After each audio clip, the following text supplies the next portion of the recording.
ఆంధ్రులందరికీ నమస్కారం. నేను మీ నారాయణ ప్రసాద్ రెడ్డి. ఈరోజు మా మామయ్యలు పండిస్తున్న పొలం చూడడానికి వచ్చాం. ఇదే మా మామయ్యలు పండిస్తున్న పొలం. ఇది వాళ్ళ సొంత భూమి కాదు, కౌలు చేస్తున్న భూమి. ఈ భూమికి నీరు ఎలా వస్తుంది, ఎలాంటి నీరు వస్తుంది అనేది చూద్దాం. చూడండి, ఈ కాలువ ద్వారా నీరు వస్తుంది. ఎంత నల్లగా తయారైంది చూడండి నీరు. మనుషులు చేస్తున్న కాలుష్యం వల్ల ఈ నీరు ఎంత పాడైపోయింది. ఈ నీరుతోనే వాళ్ళు పొలం చేస్తున్నారు. చూసారా, ఈ నీరే పొలంకి వెళ్తుంది.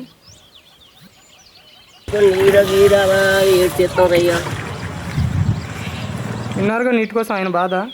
అయినా కూడా అదే నీరుని ఆకుమడికి పెట్టారు చూడండి. ఇక్కడ కనిపిస్తుంది, ఎంత నల్లగా కనిపిస్తుంది చూడండి. నీరు చాలా నల్లగా ఉంది.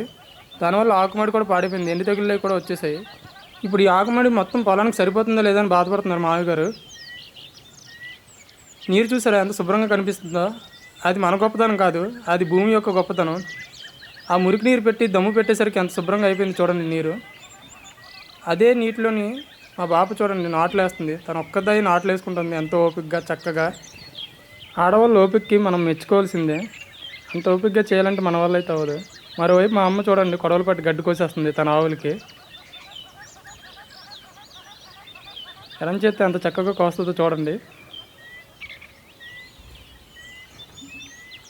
నేను కూడా ఏదో కోసినట్టుగా నటించాను, నిజానికి కొయ్యలేదు. మొత్తం అంతా మా అమ్మే కోసుకుంది. ఆ వీడియో కూడా మా అమ్మే తీసింది.